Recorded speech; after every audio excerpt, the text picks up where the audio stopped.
Alright, so I'm standing in the backyard at 5401 Parkville Court in Sacramento, 95842.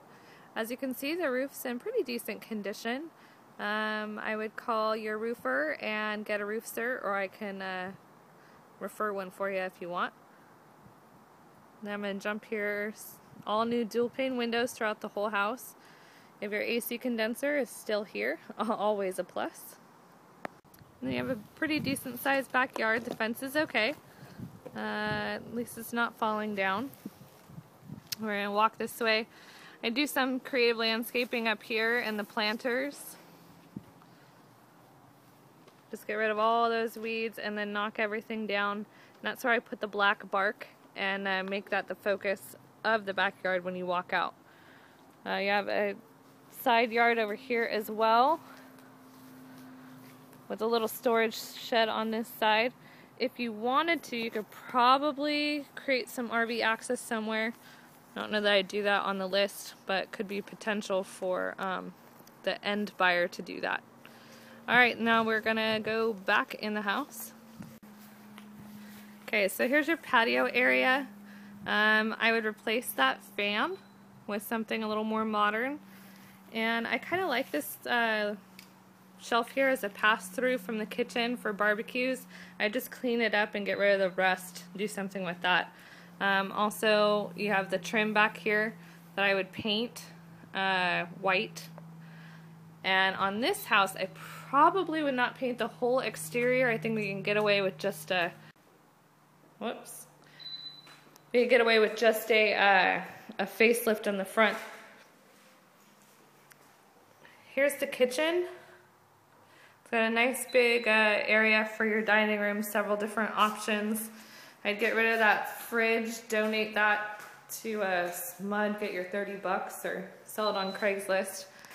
I would do a different stove here so that it's flat, or maybe you can relocate the stove. Well, not really. I'd leave the stove there and do a flat top with granite counters. Save these cabinets, freshen up the paint, and do black appliances. Do have a dishwasher here. This floor, need to retile. Change the fan in here to a more modern dining room fixture. And now if I turn around, that's the front door that you're seeing, and then you've got the shelving unit here. I would paint the back of the shelves a darker color as an accent and create that as a focal point. You have some funky wire going on right there, so check what that is and get rid of it. So this is back as I walk in the house, and I go to the right to what could be a separate, well, this is a living room. It's got the ugly fan, get rid of that. I'd put a fan, being that it's a living room, replace it back with something more modern. New carpet and paint. You're gonna come out here to your indoor laundry.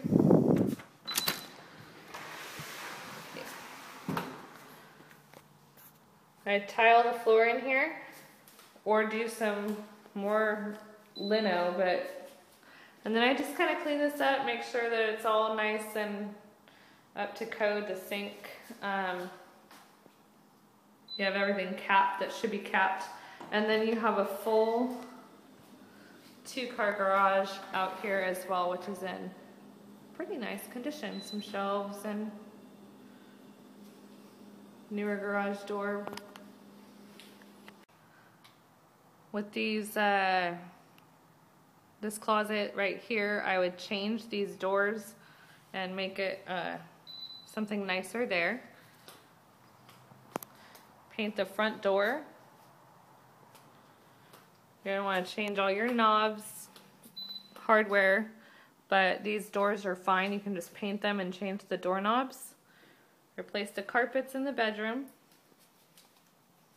Do your paint. Lovely dirty walls. This is your second bedroom. Again, carpet and paint. Missing some closet doors. And then this one currently has a ceiling fan, but I would just change it out to be a standard bedroom fan. In this house, you do have a whole house fan. Good for saving on your energy. And in this bathroom, I would keep the tile floors, keep the shower surround, scrub it, and change the shower head. And I would paint this color different than the whole house. Pick something with a little color, make it stand out. That way you don't have to really do much to the bathroom other than pick a nice color. Paint the vanity and change that top to a granite top with a new mirror and modern light fixture. Save you a ton of money in this bathroom. Then here's your master. Again, the beautiful ceiling fans. I'd take down that TV stand. Something that I've seen done as a design feature is to create like a little coffee bar within the wall, which is kind of a nice thing. Little piece of granite there. And then stage it with like a coffee pot when you go to list it so they know what it's for. And then you have your bathroom here where you don't really need to do the L shape there if you don't want. Just replace that that vanity top there. And I would leave the tile on the floor, but in here I would see if these doors will clean up. And then I would change this to the tile that is the tan tile or the gray tile, which I can recommend for you. And I would refinish this shower pan. Alright, so here's the exterior Parkville. It's pretty clean. It's a nice large corner lot. Has more front footage than it does in the backyard. And to save yourself some money on this house, I would pick a base color for the body that's close to what it is now. Paint that and freshen up the front and change just the trim. Do a new front door, something with nice feature. Do black bark in this flower bed area, clean that up. Create a flower bed area under that window. Paint the trim and the garage door on this one. That'll save you a lot of money on the exterior paint.